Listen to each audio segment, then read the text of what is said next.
You are looking live at our split studios. This is Fantasy Baseball Now, episode 91 for our show, part of the ball9.com podcast network. On tonight's show, worlds collide. What happens when two stodgy old curmudgeons who couldn't tell you SIERA from Rueben Sierra bring in the analytics expert?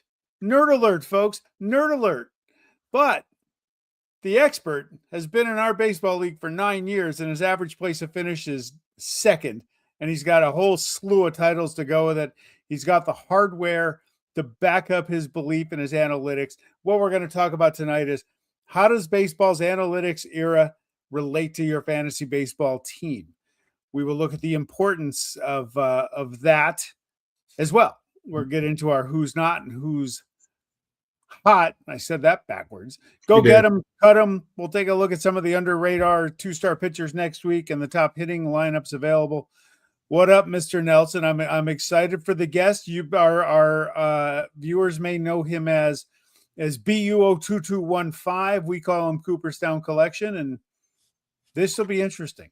That's a good way to describe it. It should be very interesting. But before we dive into that, make sure you follow us on all our social medias at Fantasy Base B now, on the application formerly known as Twitter, on our Facebook account, on our Instagram account, and through the Ball9 website where you can pick this up, as well as our YouTube channel, as we slowly scratch and claw to try to add 3 cents a week. Yeah, be sure before we bring in Todd, be sure they round them up. What's that? They don't give pennies away anymore, so it's rounded up or down. Yeah, it's got to be a nickel. Be sure to look for our morning coffee awards daily on our Twitter feed, which is in the lower left column of your screen. With that, and for those of you in the Albany area, tune into Sean's new podcast, his Section 2 podcast for high school sports, covering Section 2, off to a great start. And if you've got kids that are playing high school sports, you might hear a kid's name on there one of these times. Yeah, maybe it'll be good. It won't be this where that fucking this. It won't be that kind. This is building up high school sports in Section 2. This is not tearing down players like we do. Like my last week's 2-star pitcher, Shane McClanahan, who I traded today a week too late because he's not doing well. Okay. All right. With that, and there's also, by the way, James Allen from the Times Union has been covering Section 2 since 1989. Will be guesting with me tomorrow on Section 2 Sports, but that's for another time. With that, Cooperstown Collection Baseball, the graphics guy, the analytics guy, the guy I call and say, what the hell is FIP, and what does that have to do in my world? Todd, welcome to Fantasy Baseball. Brought that one up, because that one makes my head explode. I don't know. Thank you very much. Big fan of the show. So, it's a pleasure and a thrill to be here. I'll tell you, it's a little different being on this side of the camera than just watching and submitting comments, but hey, it'll be fun. All right. So look, I gotta you explain this. I'm going to give you 20 seconds. Okay. Explain this shit to me right here. What? Oh, that's XFIP. That's XFIP. Divided by SIERA. All right. That's what that is. And the right-hand column is WOBA. That's right. That's the right-hand column is WOBA, whatever that is. All right. So here's, for those that don't know, my analytics are this. In my main league, 37 years, my analytics go to 10 categories: 5 offense, 5 defense. Todd is here to expand on that. The baseball analytics world has gone crazy, but he incorporates that into his fantasy baseball world, and the results speak for themselves, my man. You came in the league in 2016, I believe. How many titles have you won? 3 or 4. But like you said, I finished 6th twice. Otherwise, I finished 1st or 2nd every time. That's nauseating, but hey, kudos to you. Yeah. Thanks. Oh, wow. Well, look at Todd's wife joins the show. She's now a groupie. I paid her for that. Yeah, Mrs. Todd thought Todd was lying and wasn't actually going to be on the show. And he was going to be on some OnlyFans account, but no, she checked in to make sure that he was here instead. And he was true to his word, as he always is. I won't tell her about your appearance fee. So get to some of these analytics. When you're looking at a player, you're looking at a free agent, what are you looking at? I know a couple I've heard from you, hard hit rate, barrel percentage, I think, but you take it away. So I mean, I look at players like stocks, right? I mean, you can just look at the stock price, what it's done the last few days, a year, whatever. Buy your SpaceX if that's all you really want to look at. But there's a lot of information now that's under the hood that you can really delve into these players and see if they're legit. See if you want to buy into them. See if you want to trade for them. See if you want to draft for them. So that's really how I approach analyzing a player. Now, pitchers, obviously, and hitters are two different things. You know, surface stats, we're in a 5x5 roto, but even if you're in a points league or something, it all emanates from results. So, you know, secondary stats like BABIP, everyone knows what BABIP is, left on base percentage, home run per nine. I mean, those are all very relevant and important when you're looking at a player, but there's a few other more advanced statistics that really try to strip away things that a pitcher doesn't control. Let's talk about pitching first. Things that a pitcher doesn't control to get to a number that is reflective of his true talent, his true skills. Talking about FIP, XFIP, SIERA, and xERA. Okay, what does FIP mean? All right. So all FIP cares about are what is in control from a pitcher. So Ks, bases on balls hit by pitch, and home runs. That's all it cares about. FIP uses the pitcher's actual home run percentage, whereas xFIP uses the league average home run percentage, is about 10.2%. Traditional thinking is that FIP is reflective of what a pitcher has done, and xFIP is reflective of what a pitcher is going to do, if that makes any sense. So FIP is considered more backward looking, xFIP is considered more forward looking, generally speaking. Now, we've agreed in the past, a lot of this stuff is analytics driven. There's no guarantee with any of this. No, absolutely not. Whenever you bring up expected batting average, that sound you hear is me slamming my head off of the steering wheel. So that's really easy. We'll get to that in a moment. But okay, thank you. Yeah, so in all of these models, like I said, they try to strip away things that a pitcher doesn't control. Defense, luck, that sort of thing. So that's FIP and xFIP in a nutshell. SIERA, and again, I don't want to get too in the weeds. To the extent I imperfectly understand this, and I don't want to put you guys to sleep, and I certainly don't want to put your followers to sleep, but SIERA also cares about Ks, walks, hit by pitch, but it also cares about the type of contact a pitcher gives up, specifically ground balls, fly balls, and pop outs. And it uses that information to come up with a projected ERA, okay? So high strikeout pitchers are going to have a lower SIERA. High ground ball pitchers are going to have a lower SIERA, that sort of thing. And it's very predictive, Bob. So that's a different model. xERA is a little different. That actually uses StatCast information. Right. So we'll look at what a pitcher, the quality of contact a pitcher gives up, okay? Exit velocity, launch angle, and it will incorporate that into coming up with a pitcher's xERA, what the pitcher's ERA should be based upon the type of contact the pitcher gives up, if that makes sense. So, Mike, you writing this shit down? Yeah, I don't need to. I've got a photographic memory, and it's a film camera, and I ran out of film. Hey, by the way, I think Jazz Chisholm just homered. Yeah, Jazz just homered, but I don't see a lollipop sticking out of his mouth. Go ahead. But the expected anything to me is, while it's useful to some, to me it's like you started, Todd, with everything's results oriented. So it's not, for me, expected. I don't give a shit what you could expect. Like his expected batting average is 320. Why is he hitting 218? Well, so right. So diving past that, now we switch to hitters. Like now you dive past that. That's when I look at hard hit rate and barrel rate. And the guy that Sean was wondering if he was ever going to be a major league player who's been on a complete and absolute tear, Jock Caglianone, when he was hitting like 220, he was third in baseball in barrel rate and hard hit rate. So that just tells me, like, if you're always making good contact, that's where, like, hey, you're just unlucky, right? Same thing with xFIP. Like, you're just unlucky. Like, guys aren't catching balls that are bloops, or balls are, they're hitting tweeners, that kind of stuff. Hitting is the same thing. So that's when I look at guys that I want to pick up, or guys that I might want to trade for, especially buy low. Like, are they just buy low because they're unlucky right now? Like, everything's going right except for that they're just not finding holes, or they're not, or they're just, and I add strikeout rate to that. So if they're 30% strikeout rate, look, if you're 30% strikeout rate and you still have great barrel rate, you're still missing a barrel.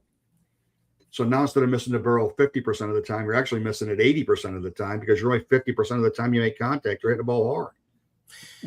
Yeah, the idea, I mean, especially when evaluating pitchers, is that, they're going to regress to their true talent level one way or another, whether it's better than their actual stats or worse than their actual stats. That's right. The theory behind it.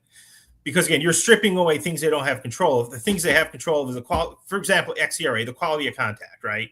So it strips away the luck. Now, is it right? Is it predictive? Is it absolutely 100% predictive? No.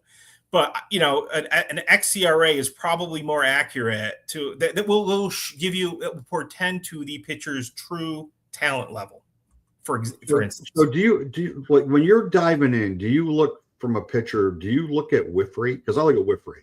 Like, if they're missing bats, sure. If they're missing bats. Yeah. So it's one thing to get strikeouts, right? Because they can get strikeouts you can get strikeouts looking, but if you're missing bats, then that just shows, like, Mizorowski's missing bats. He's overpowering people. So in a 5x5 league where strikeouts is such an important category, that might be the difference in who you pick up. Instead of picking up Merrill Kelly, maybe this week I'll go pick up, Alvarez on the Royals, because he's missing bats right now. So that's, and who are they playing in these matchups?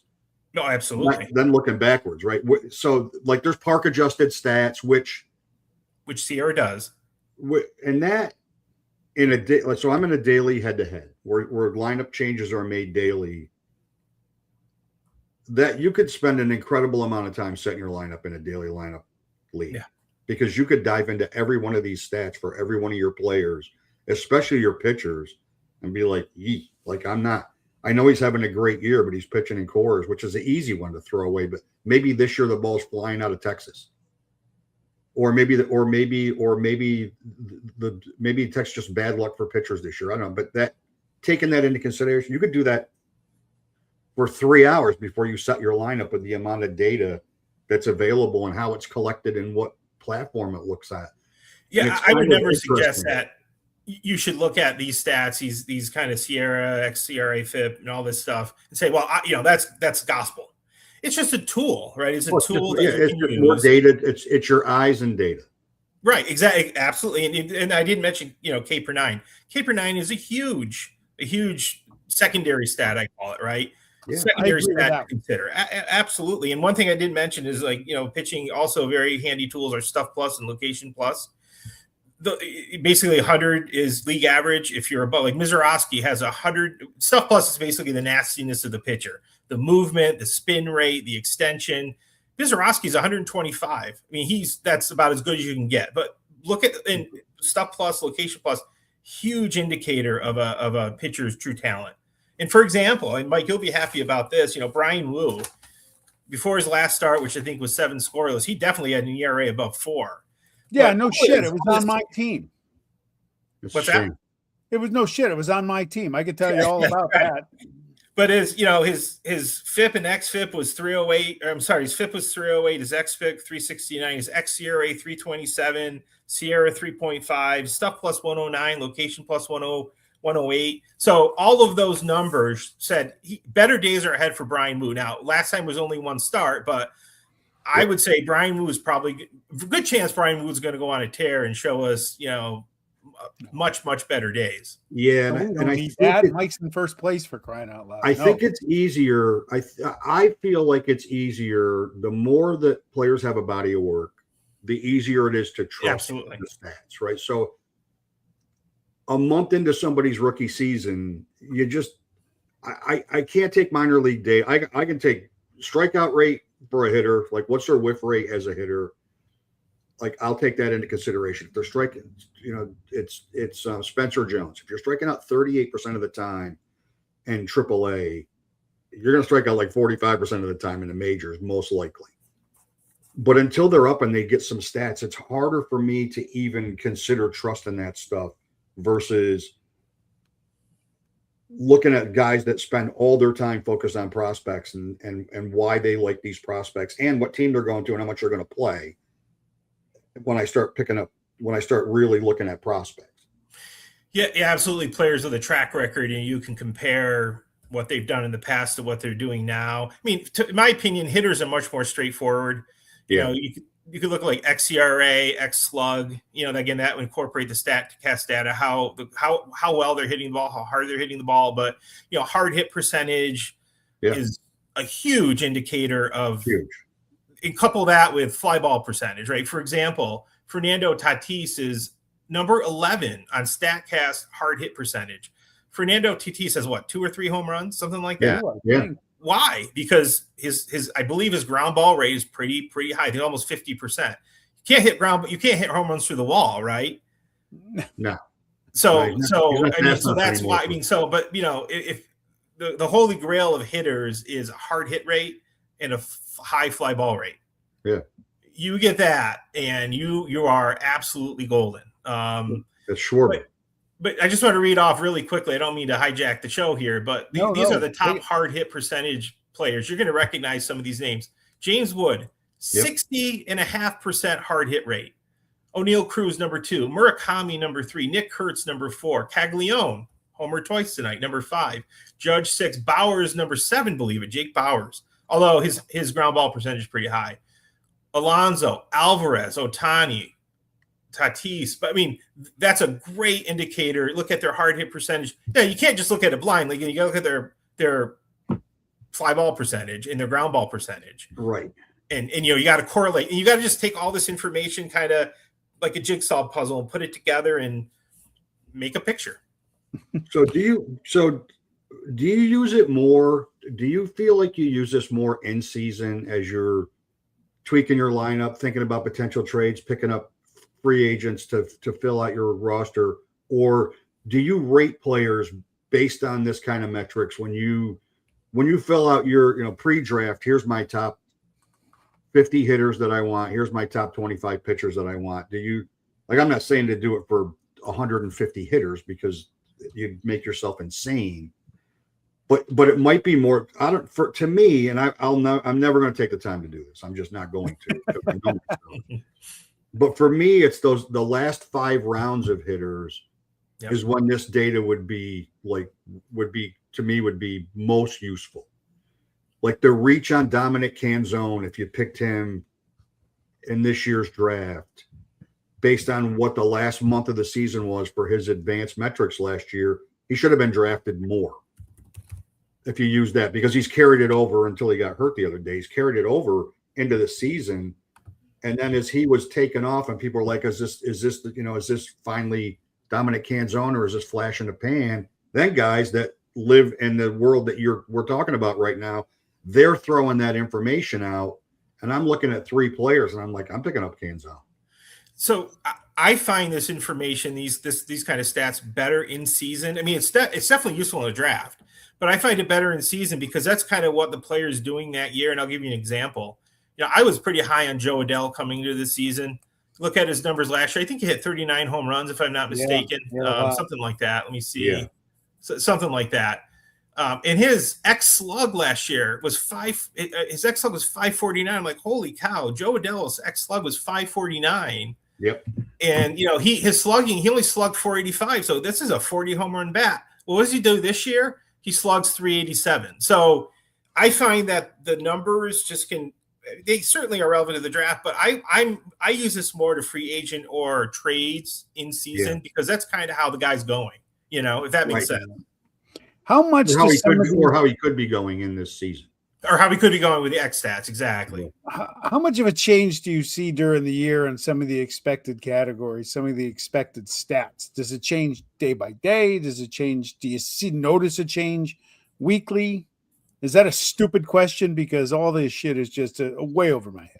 No, I mean, they don't. You can drive yourself crazy looking at the game logs with this because it could be strikeout rated 100% one game and zero. That it's hard to do. You get more trends, and I'll just give you another example. PCA. I think I actually mentioned to Sean. I mentioned maybe you or someone else in the league.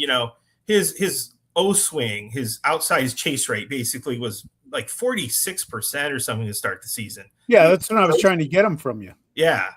And now his O swing is much less. It's in the 30s. And that means, and I said I said, listen, if Pete Croak Armstrong could just become a more disciplined hitter, the guy will be a monster. If he can just lay off those bad pitches and not swing at 46% or whatever it was of the pitches outside the zone, he'll be a monster. And now he's at 30 whatever percent. So if it was at 40 whatever percent, he's at like 36% now, whatever it is. Obviously, his O swing is much lower to bring it down to that 36. So I've seen that trend in a player like that. And I've been watching that pretty a lot because that to me is his Achilles heel. All it took for him to get on track was cursing out some White Sox fan. I saw that. And he should have done it the first weekend of the season, and he would have never been he wouldn't have been this PCA 1 year thing. Now maybe this is just who PCA is. Right? And I'll also tell you, like, I for hitters, I like to look at their Z contact, their zone contact. Basically, the contact they make at pitches inside the zone, they swing at. It could be a foul ball, but still they make contact. That to me is important. League average about 85%. Any 90% above is kind of considered elite. I look at that. That's a very important indicator because if you can't get the ball in the zone, like Murakami, I love Murakami, but his Z contact is like 71, 72%. Yeah. Got a high fly ball tilt, and he hits the hell out of the ball. His exit velocities, I think he's top 4, top 5. His hard hit rate, but a little concerning. And if you take his contact in the zone and break it down even further to pitch velocity, as pitch velocity increases, his contact in zone decreases. Yeah, and that was the big. That was the knock on him coming over. It was, yeah. He's been better than everybody was led to believe he was going to be at it, but it is true. When guys are throwing 96, 97, his in zone contact's not. Although I've seen him take out, I think, a 98 mile an hour fastball a couple times this year. Yeah. Yeah, he fly ball, if he hits the ball, it goes far. But he's got to make contact. That's the question. Now, you close your eyes and swing, and eventually you're going to run into him. His saving grace.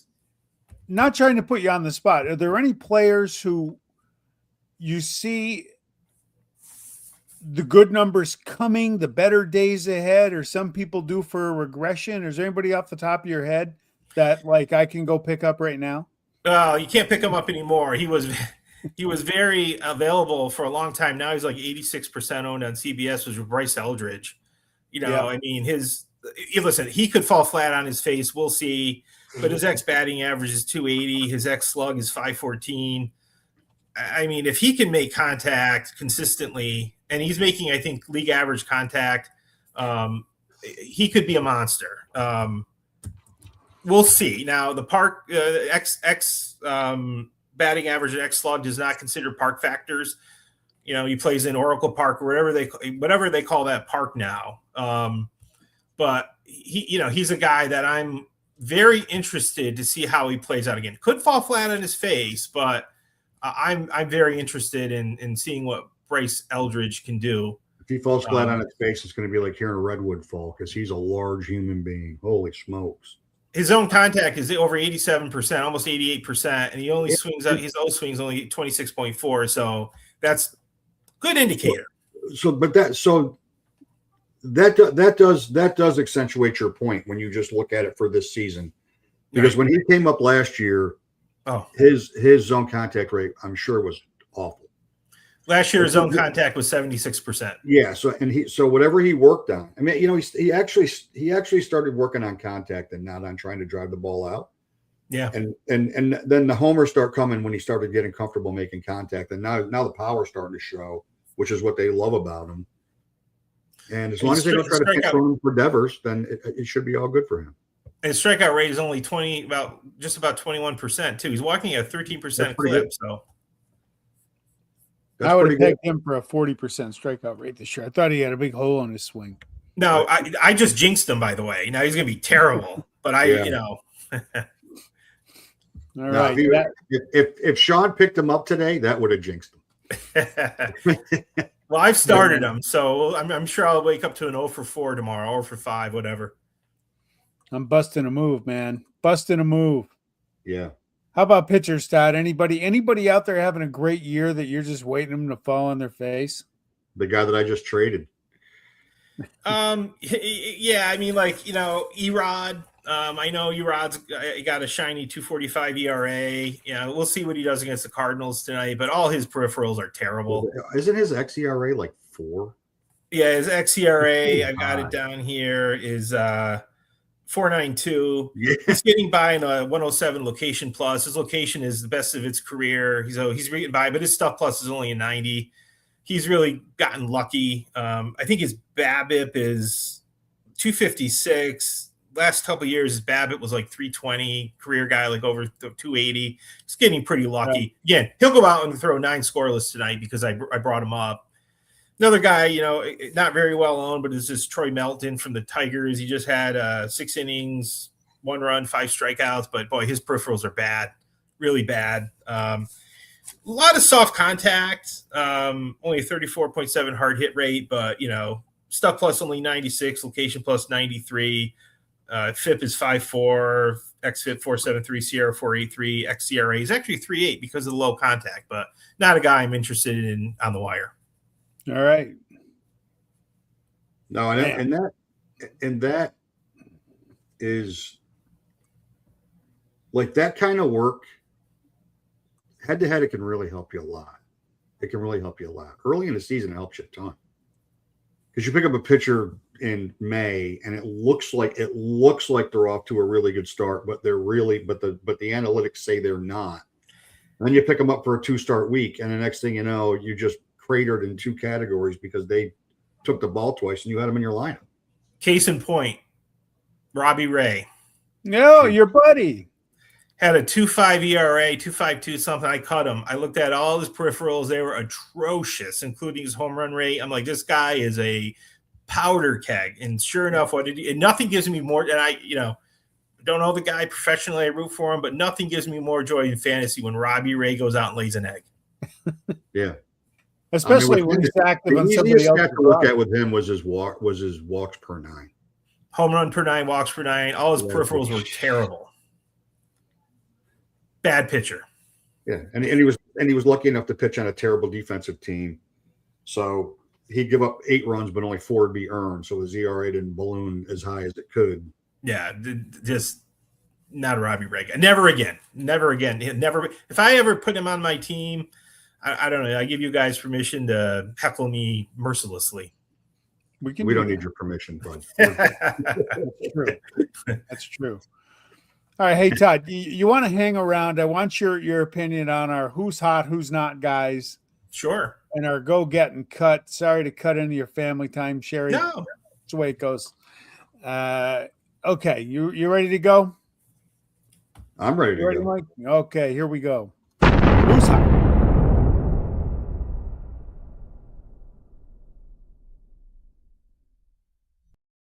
I put Dylan Dingler here just for one reason. The guy's owned in 98% of leagues and started in 95%. You got to give him a shout out. Is he the breakout star of the fantasy baseball season? Off the top of my head, along with Otto Lopez. Yeah. His last 21 games, hitting 333, 13 runs, 5 homers, 17 RBIs. He's become a big name in a position that is improved, but still falls off after 7 or 8 guys.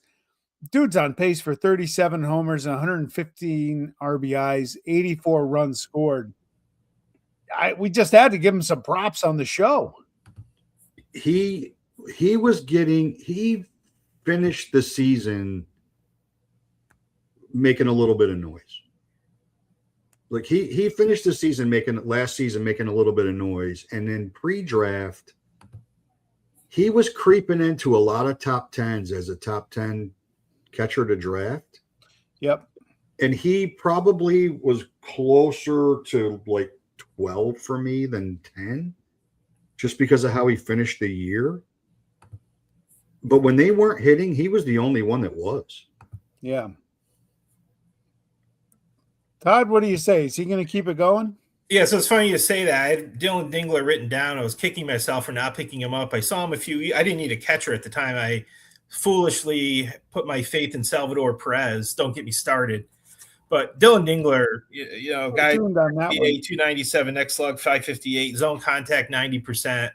That guy is, I think he had another RBI or home run or something tonight. He did something tonight. Yeah. That guy is having a breakout. He seems legit to me. I wish I picked him up. He's even a catcher you can DH, he's that good. He plays every day. If he doesn't catch, he DHs. Yeah, he's legit, in my opinion. Unstoppable in our league. Can't give away Cal Raleigh. He doesn't need him. He's got doesn't need him. And I'd much rather have Dylan Dingler than Cal Raleigh, to be honest. For sure. Raleigh homer tonight. He's only got 52 more to go to meet next year. He's slowly creeping back. And I can't believe that I looked at this guy's stats for the last 2 weeks and was like, what the hell? Like, really? I mean, I did see he was pitching pretty well. Like, I would just look at it, I wasn't looking, I didn't dig in one bit. And he's 35% owned and 14% started. And frankly, with Walker Buehler, that's probably the right number. It's probably the right number. But his last 3 starts, he's 15 and a third, 16 Ks, a 1.25 ERA. His whip's 1.47. But even on the season, he's a 1.32 whip and a 3.96 ERA guy, and he's maybe had one really, really bad start. And SIERA was 3.92. There's other pitchers rostered in our league that are not pitching nearly as well as he's pitching right now.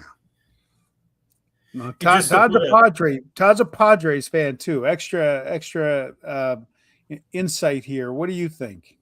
Yeah, I mean, and just to put a kind of a advanced stat kind of spin on it, I just mentioned SIERA was 3.92. I think his FIP and XFIP, Walker Buehler, believe it or not, is 328 and 364.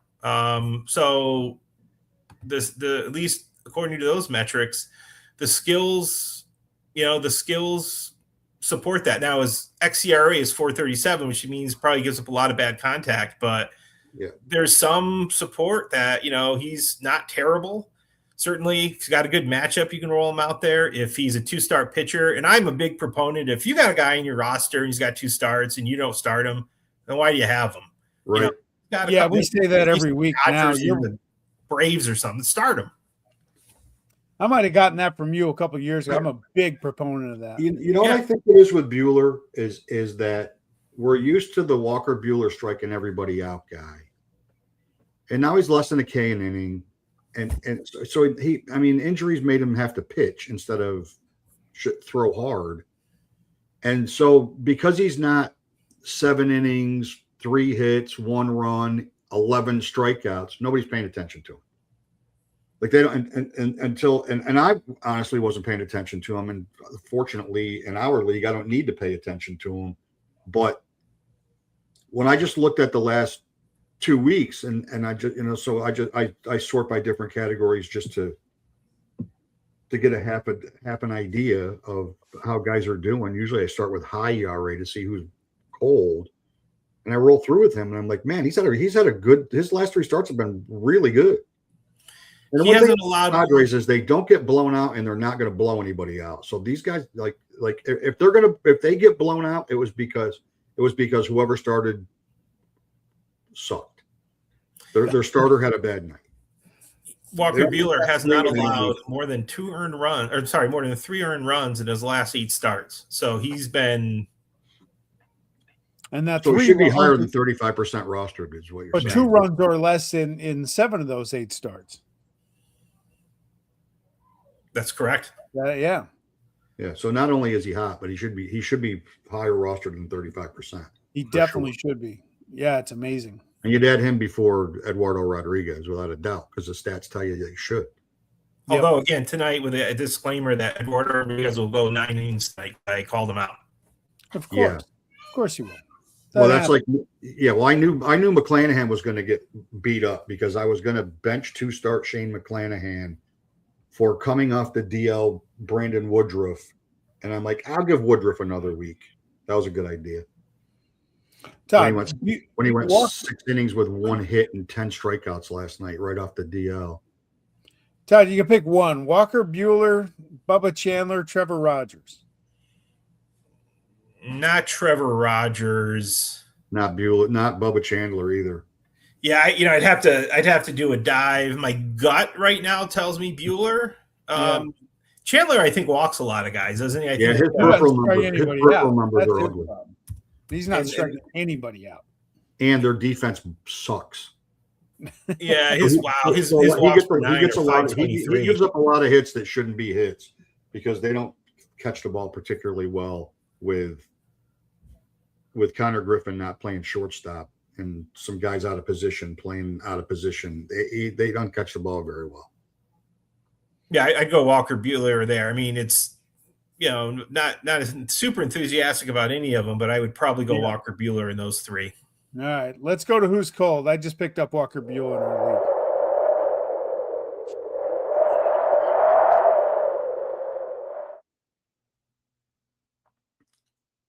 Oof.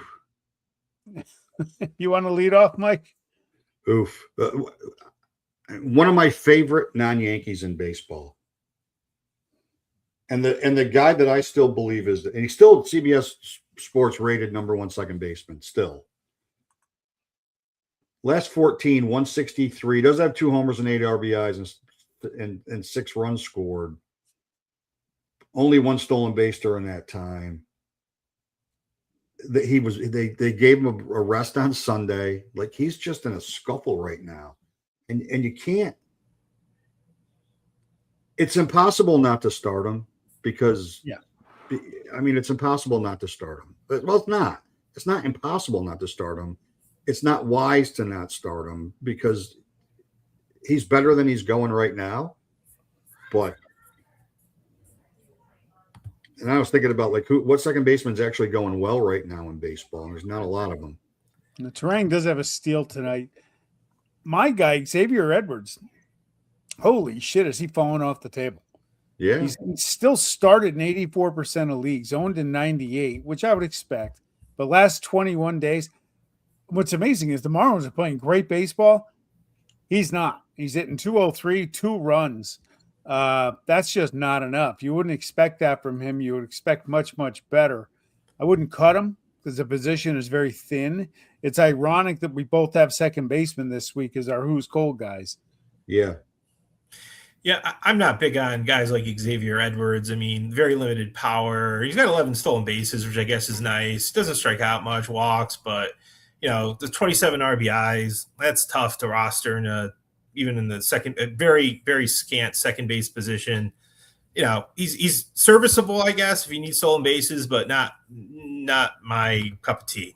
Well, he was hitting leadoff, so the RBIs are the RBIs are a byproduct of batting leadoff. They've moved him. He's hitting 4. He's hitting clean tonight. I think a guy that hasn't gotten a hit in a month. The Marlins. Tell that leadoff to James Wood, Mike. I know. Well, but then if you look at Washington scores a ton of runs anyway. They do. But they feast on lefties, and that's why they're beating up Luzardo. But Byron Buxton at one time was like 9 homers and 11 RBIs when he was hitting leadoff. They finally dropped him to 2. Byron Buxton's 162 is 55 home runs. If you want to trade me Terang, I'll take him. No, I'll hold on to him. He has a steal tonight. He's re-ingratiating himself with me despite his slump. He's hitting 290. Terang's only hitting 268. So he's not. I thought maybe we expect too much of him, but he does a lot. So it's again with him. You can't. Just to jump on the second base train, I will tell you that Travis Bazzana has been very good. Yeah, he is.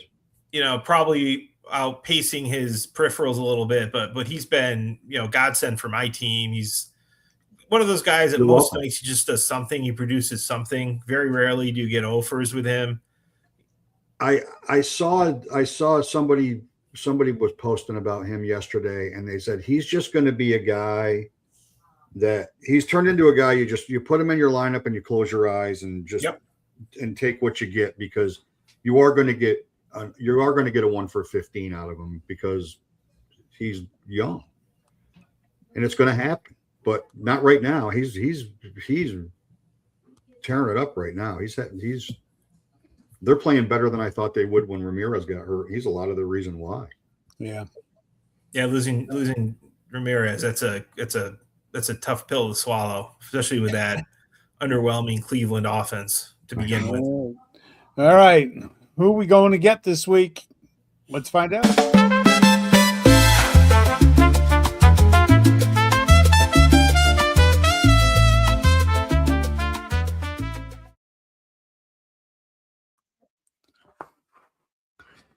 What happened to the music? Where's the producer? Josh Bell, owned in 29% of CBS leagues, started in just 24.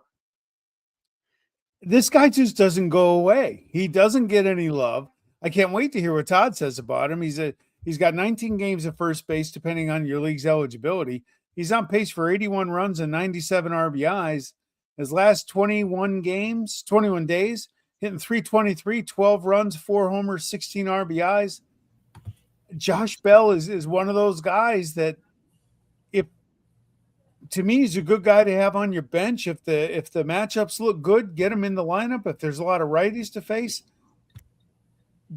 Josh Bell's right. More leagues than 29%. He doesn't. You're right. He doesn't go away. And the reason he doesn't go away is because he has 1 month every season since he came into the majors. That's what he's doing right now. We did it with Washington last year. All of a sudden with Washington last year, he went on one of these tears and like, wait a minute, how come Josh Bell's not in our league? You got to remember too, he was a top prospect in Pittsburgh. I mean, he was.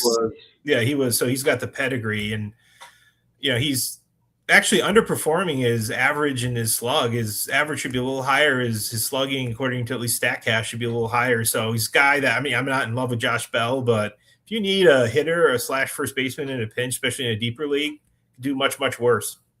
Absolutely.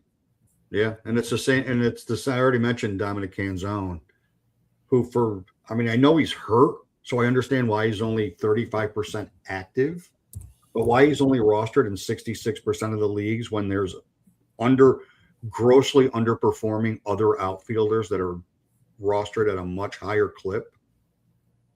I mean, he's 281. He's 281 with 12 homers, 33 RBIs, and 20 runs scored on a team that doesn't score a lot of runs. And when Naylor wasn't hitting and Raleigh was out of the lineup, Julio was heating up a little bit at the top of the lineup. He was the offense at the bottom. And he hasn't really slumped yet this year. He hasn't really slowed down. He's not 40 homer outfielder, but sometimes your third outfielder, 20-75 is all right, especially if they're going to hit 280. They're not going to hit 190 with 35 homers and drive in 75 RBIs. Just in Canzone, I think he's the only thing. If he's facing a lot of lefties in a week, you might just want to, in a weekly league, you might want to double check, because I think he's a strong side of the platoon. But if he's facing righty, get him in there. Well, they stopped platooning him. Oh, did they stop platooning him? They stopped platooning him 2 weeks ago, and it didn't impact him one bit. Yeah, Roster Resource still has him as a platoon, but that doesn't mean that's the case. Yeah, he played 10 straight games against all pitching, and he had a really good 10-game stretch. But you're right. It's like Kerry Carpenter's straight platoon at this point, and he's not even good on the platoon side, on the plus platoon for him right now. At least, if they're facing 5 righties and set in a 6-game week, you're going to get production out of him for that week for sure. All right. Who we cutting? Todd, this one's just for you. This is blasphemy. You're going to love this, Todd, because guess what? Sometimes it's just big.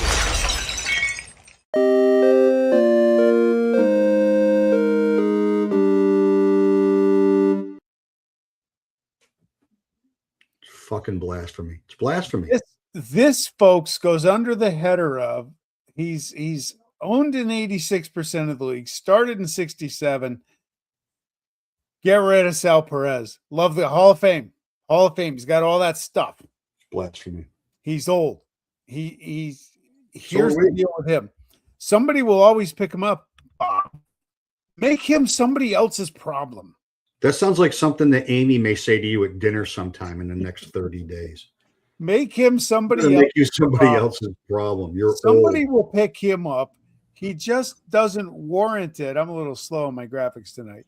He just doesn't warrant it. He's hitting 206, on pace for 58 runs and 58 RBIs. It doesn't cut it. It just doesn't cut it. Todd, take it away. Now, of course, right on cue. He's got a 2-run home run tonight. However, a night that the Royals have scored 11 runs. But no, I'm with you. I cut Sal Perez. I love Sal Perez. He's in the Cooperstown Collection Hall of Fame. But I couldn't do the low batting average. Last year I had him. His slug was terrible. It was like in the 300s, but his X slug was like 530 plus. So I knew better days were coming. This year, his X slug just isn't there. He's not hitting. I'm sick of the 0 for 4s, 0 for 5s. I mean, he did run into one tonight. But again, a night when Kansas City, oddly enough, scored more than like 2 or 3 runs. He scored 11 runs. So I guess he was due. Don't know who he hit it off, but Steven Matz probably, who's just terrible. No, it actually hit it off. They did trot him out there. They did. It just tells me that Tampa's not serious about baseball. The fact that he's on their roster just tells me that when you're rolling out a guy for 2 innings, 6 hits, 5 runs, and luckily 2 strikeouts, you've already given the game away. You're like, okay, we got another one tomorrow. We'll go get him. Yeah, moving to the bullpen, he's been atrocious. He's been worse. Yeah, I don't even know how it's possible.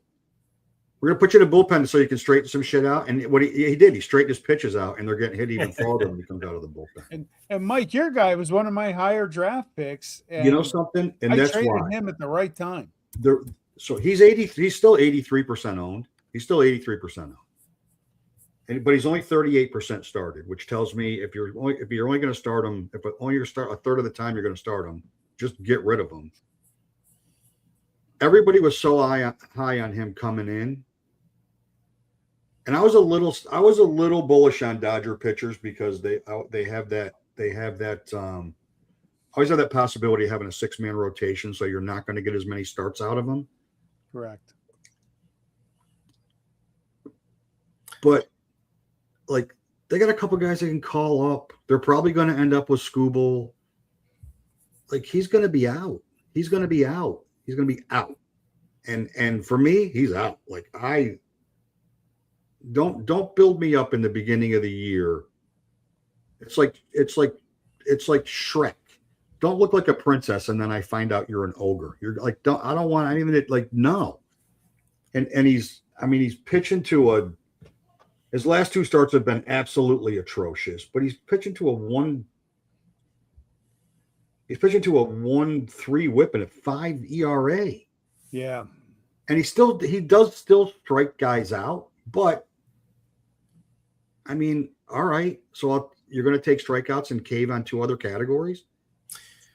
And then head to head, he's a minus pitcher in head to head. Yes. Sheehan has a home run problem.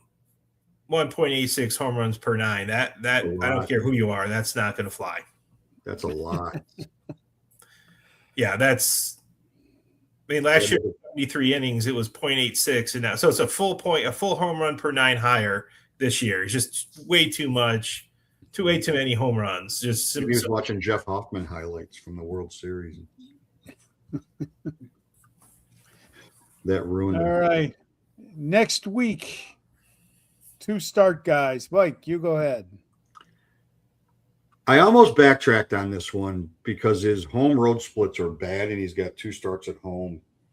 He's got 1 start at home, and then if it's 85 degrees and humid in Cincinnati, that could be a little bit of a problem. But I'm surprised that Shane Baz is only 77% owned.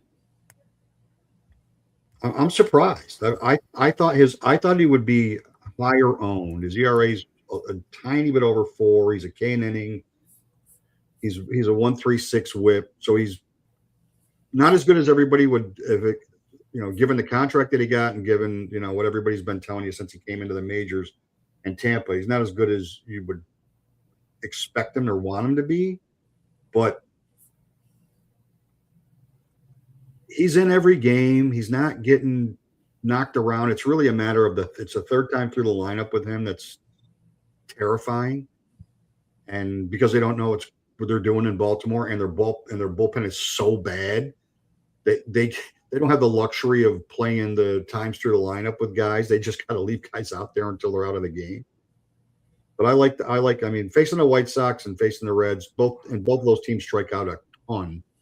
So it's a good opportunity to grab some strikeouts on a guy that at least keep you around and won't kill you in other counting stats for 2 starts.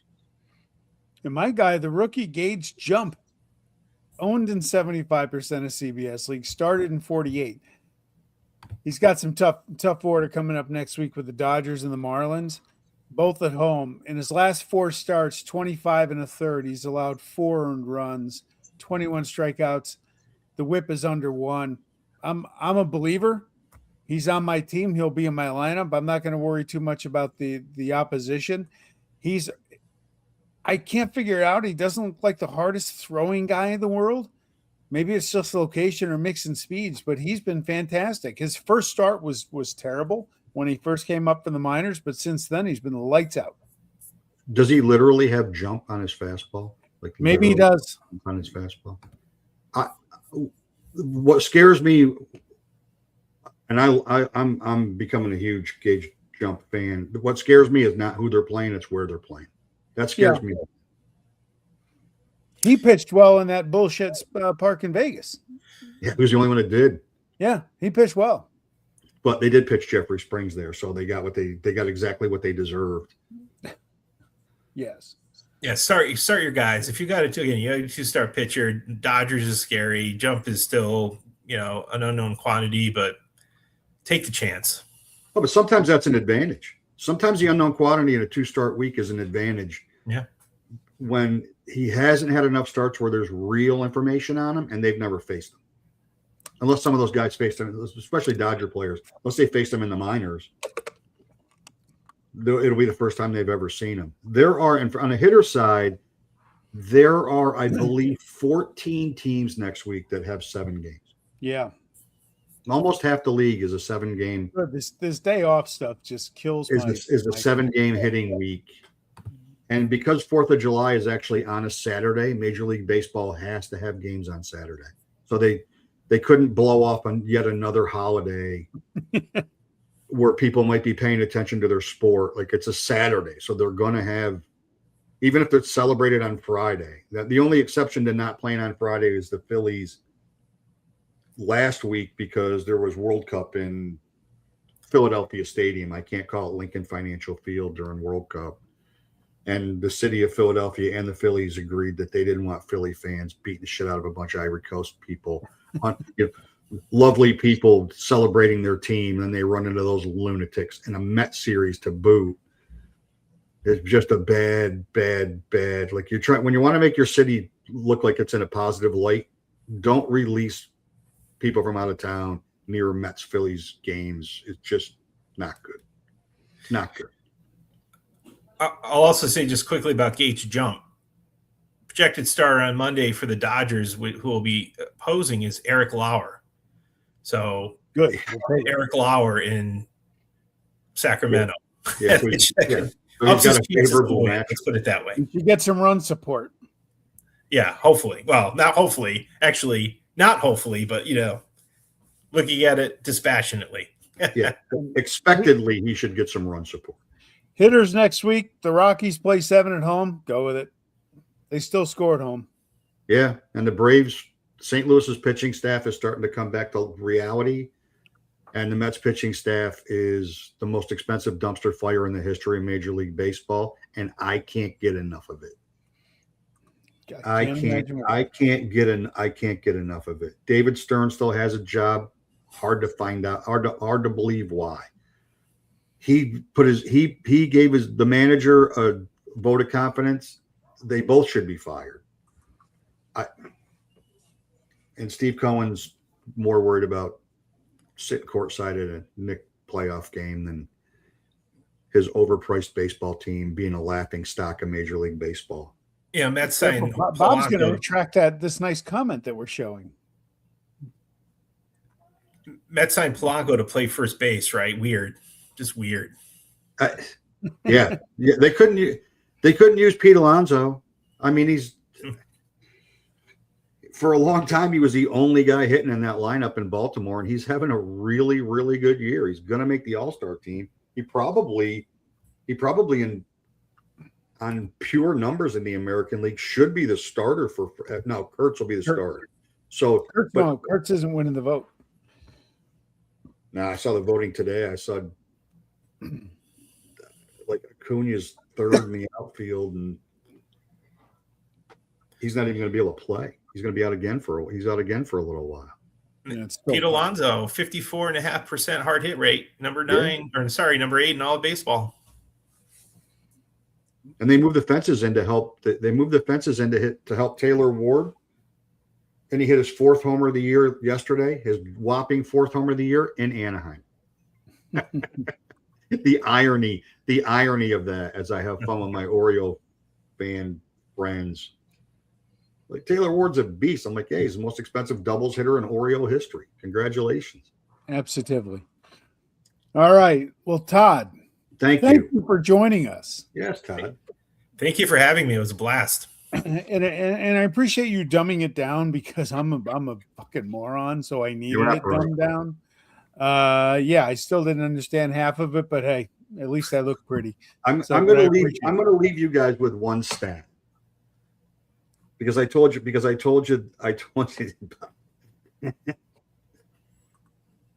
Bob said butthole.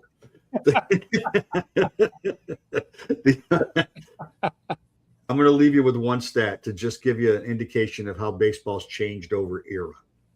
When you have to understand, as I rail for why we should be having OPS and holds as categories in our Roto League.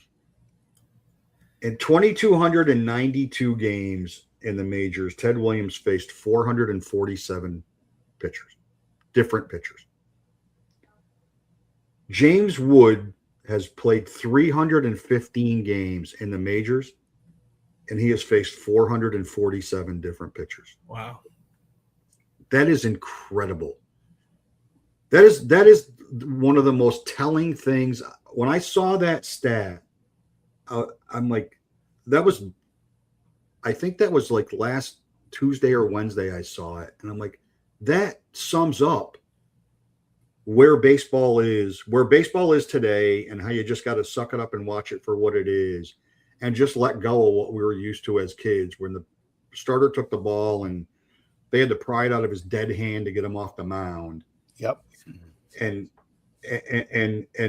complete games were a thing, and now they're a unicorn. Like, it just tells you everything you need to know. I think I can sum it up in 2 words, Mike, which is damn analytics. Yeah, probably that. That does have a lot to do with it. Yeah. But it also has to do with the fact that the pitching's not good. Like, there's too many guys. Less teams is going to give you better pitching, just because of the talent pool is shrunk. So, of course, let's fix it by adding 2 more teams, so we can have more bad pitchers, more guys that aren't major league ready, that can pitch, that are 3 batter minimum guys, and you close your eyes when Steven Matz, you close your eyes when they get to the 3rd batter and hope that there's not incredible damage. And if there's already damage, you're like, well, then let them deal with it. We're not going to ruin somebody else's day. We don't want to ruin somebody else's confidence. They already don't have any time for a lollipop. Fuck off. Hey, he homered. I know you heard me. He homered. I didn't know if he had I was actually going to get a lollipop for the show tonight, but I thought you'd look like you would have had to start the show with "Who Loves You, Babe," because you'd be like, "Oh yeah." It would have pushed us over budget. It would. Yeah. So I said, "Nah, we'll go with that." Yeah, plus you probably have those funny lollipops, those mind-altering lollipops. Those probably the ones that you use. Oh, I steal them from my kids. Who knows? Well, maybe if you had one of those lollipops, if we both had one, we would have understood what Todd was talking about. Maybe that would have helped a lot. I think that would have really helped. I think whatever it takes. All right. So next Tuesday, 8 p.m. and preview tentatively scheduled 2 weeks from tonight. Scott White, CBS Sports Fantasy Baseball Guru, tentatively scheduled for July 7th, 8 p.m. That's going to be a fun one. Yes, it will. All right, Todd, again. He doesn't know it, but we're going to treat it like it's going to be the airing of the grievances. When we're going to tell him everything we don't like about the CBS Sports line. You'll be okay. All right. Thanks, Todd. Out. Thank you. Thanks, buddy.